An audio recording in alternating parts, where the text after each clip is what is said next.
요셉 가문도 베델을 치러 올라가니 여호와께서 그와 함께 하시니라. 요셉 가문이 베델을 정탐하게 정탐꾼들이 그 성읍에서 한 사람이 나오는 것을 보고 그에게 이르되 청하노니 이 성읍의 입구를 우리에게 보이라. 그리하면 우리가 네게 선대하리라 하매 그 사람이 성읍의 입구를 가리킵니다. 이에 그들이 칼날로 그 성읍을 쳤으되 오직 그 사람과 그의 가족을 구하오니 그 사람이 햇사람들의 땅에 가서 성읍을 건축하고 그것의 이름을 루스라 하였더니 오늘까지 그것의 이름이 되니라. 나세가 햇사람과 그의 딸인 마을의 주민과 다낙과 그의 딸인 마을의 주민과 돌과 그의 딸인 마을의 주민과 이블라와 그의 딸인 마을의 주민과 무기토와 그의 딸인 마을의 주민들을 쫓아내지 못하며 가나안 족속이 결심하고 그 땅에 거주하였더니 이스라엘이 강성한 후에야 가나안 족속에게 노역을 시켰고 다 쫓아내지 아니하였더라. 에브라임이 베델에 거주하는 가나안 족속을 쫓아내지 못하며 가나안 족속이 베델에서 그들 중에 거주하였더라. 스불론은 기르론 주민과 나할을 주민을 쫓아내지 못하였으므로 가나안 족속이 그들 중에 거하면서 노역을 하였더라. 아세리아 주민과 시돈 주민과 말락과 아식과 헬바와 아빅과 루옥 주민을 쫓아내지 못하고 아셀 족속이 그 땅의 주민 가나안 족속 가운데 거하였으니 이는 그들을 쫓아내지 못함이었더라.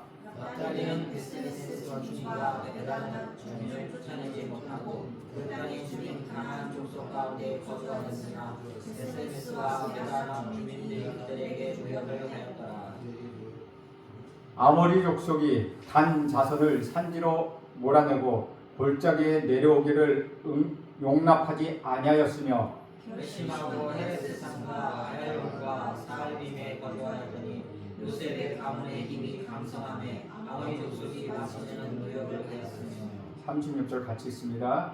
아모리 족속의 경계는 아브람빔 이탈의 바위부터 위쪽이었더라. 아멘. 이것은 주님의 말씀입니다.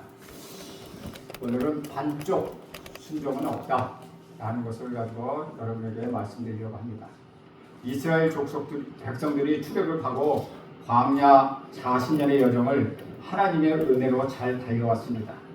이제 이들은 여호와 하나님의 약속하신 약속의 땅에 자리를 잡았습니다. 그러나 그동안 광야길을 이끈 지도자 모세는 광야에서 죽었고 가나안 땅을 정복했던 지도자 여호수아도 죽었습니다. 약속의 땅을 차지하였고 차지한 그 약속의 땅을 기업으로 나눈 후 이스라엘 백성들은 각 지파별로 자기들에게 주어진 그 땅을 정복해야 했습니다. 여전히 그 땅에는 가나안 족속들이 골짜기마다 진을 치고 있었으며 이스라엘 백성들과 대적하고 있었습니다. 오늘 본문은 4세기 1장 후반부를 말하고 있습니다. 전반부에는 이스라엘이 영적 장자인 유다 지파의 활력을 보여주고 있습니다. 그리고 전쟁을 치를 수 없었던 시몬 지파와 겐 족속을 도와 가나안 족속 사명을 감당하는 리더십을 유다 지파가 보여주고 있습니다. 특히 갈렙과 그 사이의 운니엘이 조명에 충실하자 하나님의 허락하신 생명과 복이 무엇인지를 보여주었습니다. 하지만 안타깝게도 모두가 다 그 소명을 충실히 감당한 것은 아니었습니다. 현실과 타협하고 안주함으로 하나님의 명령을 온전히 성취하지 못했다는 것이죠. 오늘은 에브라임 지파를 중심으로 하여 나머지 지파들이 벌린 가나안 정복 전쟁의 모습을 담고 있습니다. 안타깝게도 이들이 치른 가나안 정복 전쟁은 그리 성공적이지 못했습니다. 영적인 양자 유다와 비교되는 지파가 바로 에브라임 지파입니다. 에브라임은 요셉의 둘째 아들입니다. 루벤이 장자로서 자격을 이루며 야곱의 장자로 인정받은 것은 요셉이었습니다. 역대기 5장 2절에 보면 이렇게 기록하고 역대기 5장 2절에 보면 이렇게 기록합니다.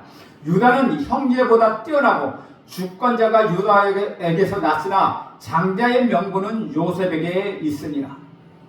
요셉은 나헬에 난 자식 중 맏아들이기도 하고 그리고 애굽의 총리가 되어 야곱의 가족을 안전하게 애굽 땅 고센 땅으로 인도하였기 때문입니다. 결국 요셉이 어릴 적 꿈꾸던 꿈처럼 집안의 가장 큰 자로서 모든 형제들에게 절을 받게 되었습니다. 이렇게 요셉이 가진 야곱의 집안의 장자지위를 에브라임 지파가 물려받은 것입니다. 요셉에게는 므낫세라는 첫째 아들이 있었음에도 에브라임이 장자지위를 물려받은 것은 하나님의 뜻이었습니다. 야곱은 생애 마지막 요셉의 두 아들을 축복하였는데 두 손을 교차하여서 축복했습니다. 장자권을 상징하는 오른손을 에브라임에게 그리고 왼손을 므낫세의 머리에 얹었고 축복을 하였습니다. 요셉은 깜짝 놀라 다시 손을 바꾸려고 하였지만은 야곱은 그것이 옳다고 말하며 하나님의 뜻임을 각인시켜 주었습니다. 요셉은 더 이상 말을 하지 못하고 아버지의 뜻에 따랐어. 이로써 에브라임은 장자의 축복을 받게 된 것입니다. 에브라임은 하나님이 나를 수고한 땅에서 번성하게 하였다라는 뜻을 담고 있습니다. 아마도 요셉이 애굽 땅에서 총리가 된 후에 축복 가운데 낳은 자식이었을 것입니다. 에브라임은 이름 그대로 많은 축복을 받았습니다. 가나안 땅의 요충지자 가장 기름진 땅을 배정받았습니다. 많은 것을 받았으면서 많은 것을 또 해야 했다는 것이죠. 이렇게 많은 것을 주신 까닭은 장자로서 소명에 충실하라는 것입니다. 그러나 안타깝게 에브라임 지파는 그렇게 하지 못했습니다. 육적인 장자권은 아버지 요셉을 통하여 받았지만은 집안의 실질적인 장자로서 책임을 다하여 얻게 되는 전형적인 영적 장자권을 얻지 못했다는 것입니다. 오늘 본문에 보면 에브라임 지파의 전복 전쟁의 이야기가 나옵니다. 22절에 보면 이렇게 이야기합니다. 요셉 가문은 대대를 치러 올라가니 여호와께서 그와 함께 하시니라. 에브라임은 형제 므낫세 지파와 함께 베델 전쟁을 치르러 올라갑니다. 다른 지파들이 부러워할 만한 일입니다. 오늘 본문에 보면 요셉 가문이 올라갔다고 합니다. 지파가 아니라 가문입니다. 히브리어로 보면 베네이라고 하는 지파를 뜻하는 것이 아니라 베이트, 집을 뜻하는, 즉 요셉, 영어로 말하면 아들이 아니라 하우스를 이야기하고 있는 것입니다. 즉 지파가 아니라 가문이라고 말하는 것은 요셉 형제들은 마음만 먹으면 둘이 힘을 합하여 따로 자신들이 한 족속이나 나라가 될 수 있다는 것입니다. 우리말로 하면 대단한 집안을 가리켜 명문 가문이라는 말을 쓰지 않습니까? 에브라임 지파는 가문의 영광을 받은 지파였습니다. 저는 여러분의 가정도 자손 도대로 믿음의 명문 가정이 되기를 축복합니다. 베델 정복 전쟁도 하나님을 축복해 주셨습니다. 이들이 힘을 합하여 올라가니 여호와 하나님께서 그들과 함께 계셨다고 말합니다. 이 말은 이미 승리했다는 것입니다. 그냥 올라가서 차지하기만 하면 된다는 것입니다. 그것도 가나안에서 가장 중요한 거점인 베델을 말하고 있습니다. 야곱이 형제를 피해 집을 떠날 때 하나님께 복을 빌었던 곳이고 외삼촌 나발의 집을 떠나 다시 가나안 땅으로 돌아올 때 가장 먼저 정착했던 곳이 바로 베델이었습니다. 이렇게 중요하고 상징적인 장소를 배정받고 정복하러 가는데 얼마나 기세가 당당했겠습니까? 그런데 그 기세와 힘에 비하여 전투하는 모습은 결코 폼이 나지 않습니다. 성으로 들어가는 입구조차 찾지 못해서 허둥대었다는 것이죠. 입구를 찾지 못하면 어떻게 해야 하는 것입니까? 그냥 처음 기세로 성문을 타고 넘어 진격하던가 아니면 신중하게 하나님께 물어보아야 됩니다.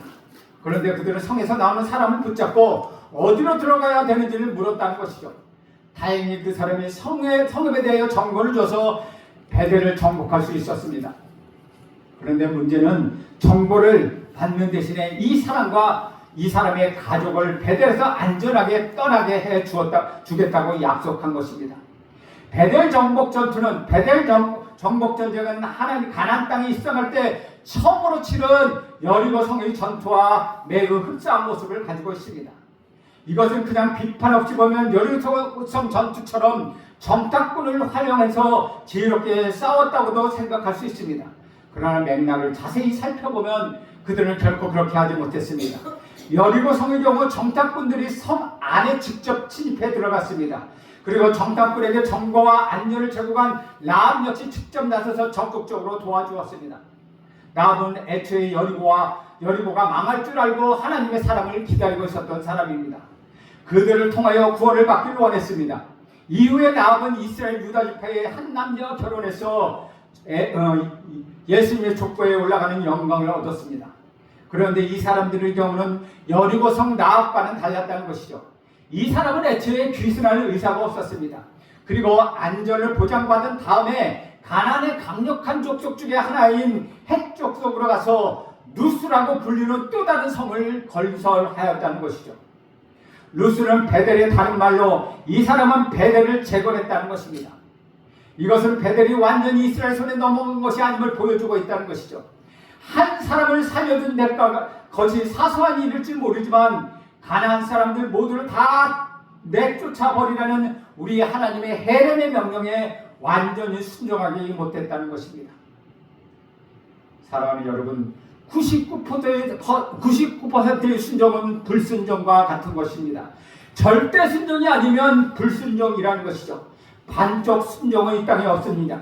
순종이냐 불순종이냐 이것만 있을 뿐입니다. 하나님은 저와 여러분에게 100%의 순종을 원하십니다. 에브라임 지파는 베델을 정복한 이후에도 특별히 눈에 띄는 정복전쟁을 벌이지 않았습니다. 전략적 요충지며 풍요로운 땅인 베델과 그 인근만 점령했을 뿐 다른 땅을 점령하는 데는 매우 태만했다는 것이죠. 그렇다면 다른 지파를 도운 것입니까? 그렇다고 그것도 아니었다는 것이죠. 그리고 요셉 가문 중 므낫세 지파도 마찬가지였다는 것이죠. 이들은 전쟁을 치르는데 이들이 가나안 족속을 쫓아지 못했다는 기록이 27절과 28절과 29절 세 번에 걸쳐 기록되어 있다는 것이죠. 가나안 사람은 하나도 살려두지 말고 다 진멸하라고 말씀하신 하나님 말씀에 불순종했다는 것이죠. 다시 말하면 이들은 소명의 태만한 자세로 임했다는 것입니다. 이로 인하여 문제가 생겼습니다. 27절을 보겠습니다. 므낫세가 벳수안과 그에 딸린 마을들의 주민과 다낙과 그에 딸린 마을들의 주민과 돌과 그에 딸린 마을들의 주민과 이블람과 그에 딸린 마을들의 주민과 무기똑과 그에 딸린 마을들의 주민을 쫓아내지 못하며 가나안 족속이 결심하고 그 땅에 거주하였더니 라고 말하고 있습니다. 27절 후반에 보면은 가나안 족속 사람들이 그 땅에 살기로 결심했다는 것입니다. 이제 완전 정복이 어렵게 된 것입니다. 이것은 에브라임과 므낫세 지파의 책임입니다. 처음부터 완전히 몰아낼 각오를 했다면 가나안 족속은 버티지 못하고 떠나갔을 것입니다. 강하게 보이던 상대가 약하게 나오고 나름대로 여지가 생기니 버티면 되겠다고 생각한 것입니다. 가나안 사람들은 죽이지도 않고 죽기 아니면 살기로 덤벼들었습니다. 요셉 가문의 입장에서는 이렇게 갑자기 상대가 강하게 나오니까 오히려 주춤하게 되었다는 것이죠. 상대가 죽기 살고 나온다면 어떻게 해야 하겠습니까? 그럼 나도 아예 살기를 포기하고 같이 싸우면 되는 것입니다. 죽으면 그러면 이기는 것입니다. 사실 이게 우리 그리스도인들이 세상을 살아가는 방식이라는 것이죠. 세상에서 어정쩡하게 살려 하기 때문에 죽도 밥도 안 된다는 것입니다. 그런데 더 큰 문제가 발생합니다. 28절을 읽겠습니다. 이스라엘이 강성한 후에야 가나안 족속에게 노역을 시키고 다 쫓아내지 아니하였더라. 28절 말씀을 보면 심지어 이스라엘 백성은 가나안보다도 강성하게 된 이후에도 자신들의 삶의 안락과 자신들의 삶의 유익을 위하여 가나안 족속을 쫓아내지 않았습니다. 오히려 그들을 노역을 시켰다는 것이죠. 가나안 사람들을 종으로 삼은 것은 나름대로 진멸하라는 하나님의 말씀을 정면대로 위반한 것입니다. 하나님의 소명보다 인간적인 계산이 그들에게 앞섰다는 것이죠. 이와 같이 타협과 불순종의 모습은 요셉 가문뿐만 아니라 다른 지파에서도 동일하게 나타나고 있습니다. 30절 이하에 보면 가나안 주민을 쫓아내지 못하였다는 표현이 4번이나 반복되고 있다는 것이죠. 장자로서 본을 보이지 않자 다른 지파들도 따라서 한 것이라는 겁니다. 이러한 결정 이후에 이스라엘 백성이 가나안에서의 삶의 모습은 결정한다는 것이죠. 가나안 족속과 함께 살아가야 한다는 문제가 발생한 것입니다.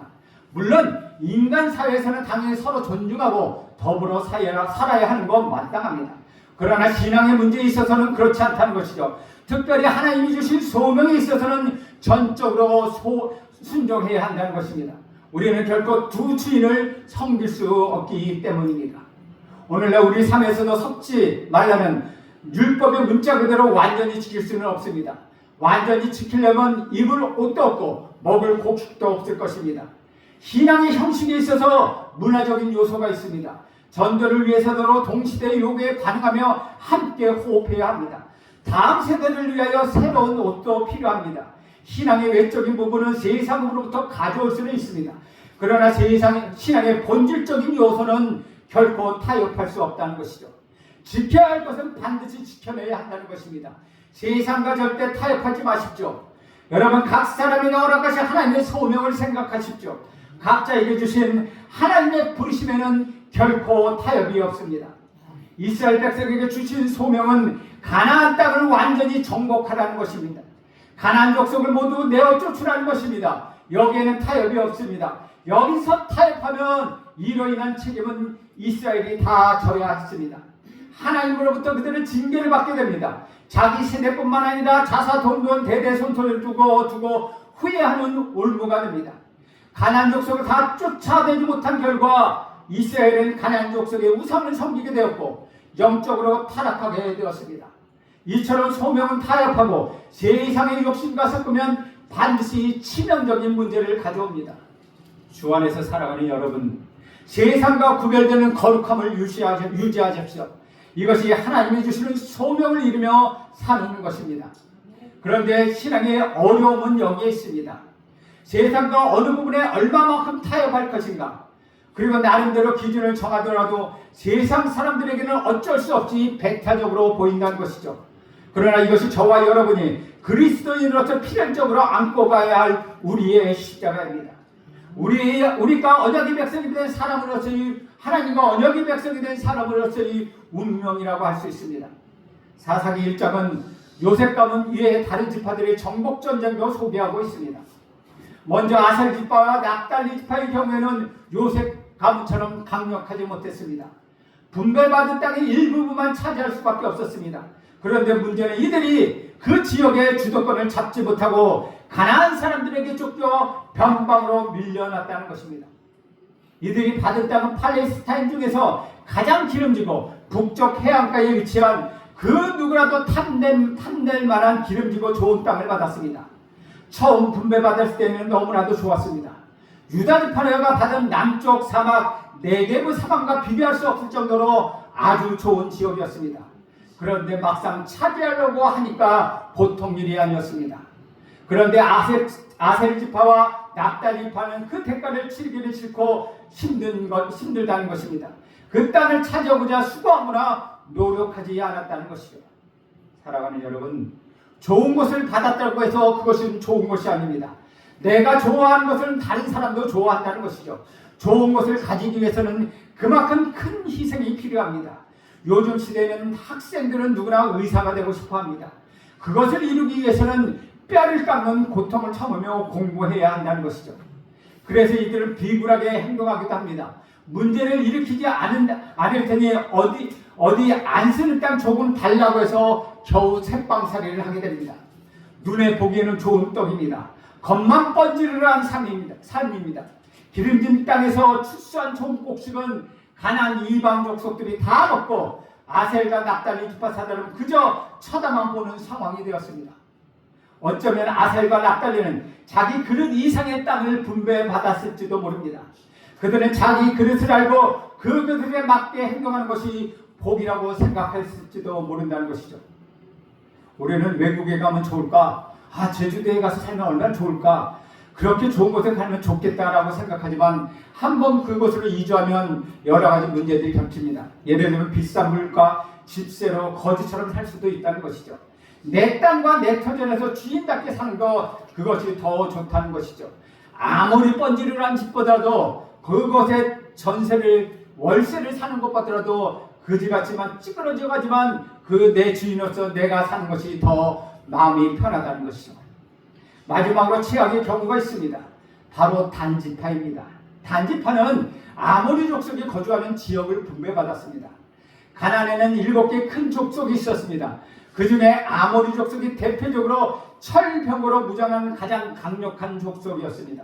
그래서 가나안 땅을 다른 말로 하면 아모리 족속의 땅이라고 불렀습니다. 이들이 너무 강력하게 단지파는 아무것도 하지 않았습니다.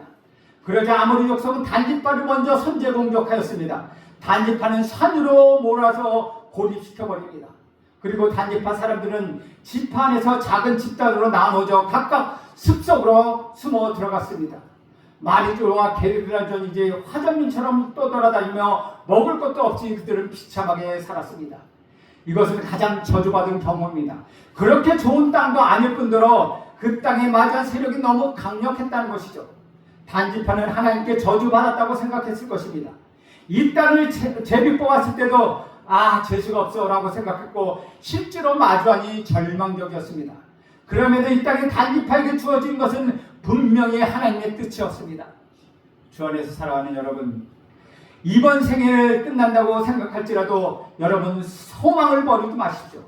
하나님이 주신 사명이라면 분명히 감당할 힘도 우리에게 주십니다. 그 사명은 그 기구야 관련이 상관없다는 것이죠. 크든 작든 감당하는 믿음의 문제라는 것입니다. 하나님 단지파가 감당할 수 있도록 능력을 주셨습니다. 그 대표적인 예가 바로 삼손입니다. 삼손이 바로 단지파 사람입니다. 가장 강력한 힘을 가진 영웅을 하나님 단지파에게 주셨습니다. 만약 단지파가 사명을 치른다면 우리 다 죽자 하며 했다면 하나님 무엇인가를 행하셨을 것입니다. 삼손 같은 일을 1000명 또는 몇백 명 또는 몇천 명을 보내주셨을 것입니다. 나머지 지파들이 우리 형제 하나가 사라질지도 모른다 생각하게 만들어 단지파를 돕고자 모두 몰려 들어오게 하셨을 수도 있다는 것이죠. 그런데 단지파는 아무것도 하지 않았습니다. 여러분, 아무것도 하지 않으면 아무것도 일어나지 않습니다. 행함이 없는 믿음은 믿음이 아니듯 믿음을 가지면 행해야 한다는 것이죠. 결국 모든 것이 소명에 관한 문제입니다. 앞선 지파들도 소명이 흔들리니 인간적인 계산이 들어와서 적당히 타협을 하였습니다. 소명이 흔들리니 세상의 욕심이 들어오자 바로 포기하게 됩니다. 결국 단지파는 자신에게 분배된 땅을 떠나서 이스라엘의 최북단 라이스라는 곳을 점령하여 살아갑니다. 사사기 18장 19절에 보면 그 부분이 잘 나타나 있습니다. 그리고 이후로 단지파는 성경에서 그 흔적도 없이 사라집니다. 정말 불가능해 보이는 일들이 있습니다. 하다가 실패하는 것과 지레 겁을 먹고 포기하는 것과는 다르다는 것이죠. 실패했다면 다시 도전하면 되는 것입니다.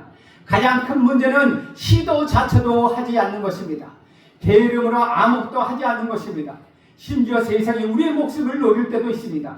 신앙을 문제 삼아 죽자 사자 덤벼듭니다. 그래서 정말 죽을 수도 있다는 것입니다. 순교할 수도 있습니다. 그때 생명과 소명 이 둘만 남아있다면 무엇을 선택하겠습니까? 소명을 선택해야 합니다. 기꺼이 생명을 버림으로 우리는 저항할 수 있고 또 저항해야 한다는 것입니다. 왜냐하면 생명보다 더 중요한 것이 하나님이 주신 소명이기 때문입니다. 우리 소명을 빼앗으려 한다면 죽기로 작정하고 덤벼들어야 한다는 것이죠. 이것이 하늘의 별과 같은 참된 믿음을 말하고 있는 것입니다. 그런데 우리는 순종하지 못했다고 말할 수 있지만 가만히 생각해 보십시오. 우리는 순종하지 못한 것이 아니라 순종하지 아니한 것입니다. 할 수 있는데 하지 않기로 선택한 것입니다. 그냥 타협합니다. 그냥 편의를 선택합니다. 그냥 우리의 상식대로 행동합니다. 그냥 두려움에 포기해버렸습니다. 그냥 넘어가 버렸습니다. 그냥 세상을 따라 삽니다. 여러분 기억하시기 바랍니다. 우리가 순종하지 않는 것은 우리에게 힘이 없기 때문이 아니라는 것이죠. 하나님의 힘을 믿지 않기 때문이라는 것입니다. 저와 여러분이 순종하지 않은 것은 하나님의 힘을 믿는 믿음이 없기 때문이라는 것이죠. 오늘 사사기의 말씀은 예수님을 주님으로 따르는 우리들에게 교훈하고 책망을 합니다. 내가 왕이 없어서 내가 주인이 되어서 내가 원하는 대로 내 욕심대로 세상의 것들을 쫓는 삶, 그런 삶이 끝이 어떠하겠습니까? 그 결과를 알고 있는 우리가 그와 같은 길을 가야 하겠습니까? 반쪽짜리 순종을 버리고 온전한 순종을 나가야 하지 않겠습니까? 지금 당장 안락과 지금 당장의 편안함과 안정과 유익과 즐거움을 조금만 뒤로 미룰 수 있지 않겠습니까? 정말 좋은 것을 얻기 위하여, 정말 영원한 것을 얻기 위하여 조금 더 참을 수 있지 않겠습니까? 세상은 갈수록 교묘하게 우리를 속이고 다양한 방법으로 우리를 순종하지 못하게 우리를 유혹합니다. 그런 유혹에 대해서 우리는 처음부터 불순종을 선택하지는 않았습니다. 물론 대놓고 불순종할 때도 있습니다. 많은 경우에 처음은 반쪽짜리 순종으로, 적당한 순종으로, 손해보지 않는 순종으로 시작합니다. 그래서 세상에 계속 노출되다 보니 점점점 다른 길로 빠지게 되는 것입니다. 뭔가 아닌 것 같다는 생각이 들어도 다시 돌이키려고 하지 않습니다. 그럴 만한 힘이 없다고 생각합니다. 그냥 타성해져서 그 수준으로 만족해 하려고 한다는 것이죠.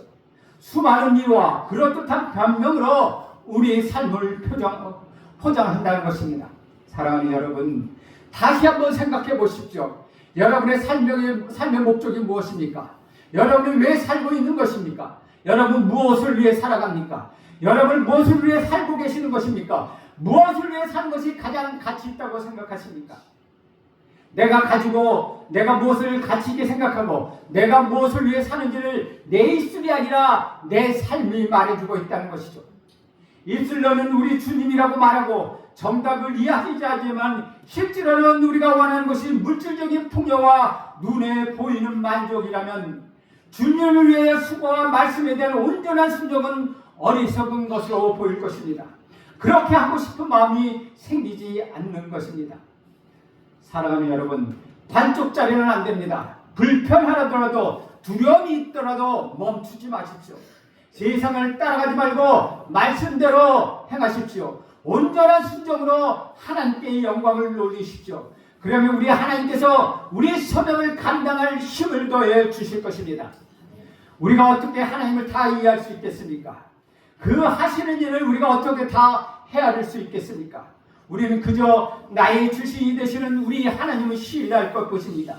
그래서 나와 함께 하신 주님께 감사하며 그분을 신뢰함으로써 온전한 순종을 선택한 것, 그것뿐이라는 것이죠. 여러분 앞에 있는 여러 가지 어려움들, 힘든 상황들, 무거운 짐들, 힘든 삶의 무게, 우리 주님은 다 알고 계십니다.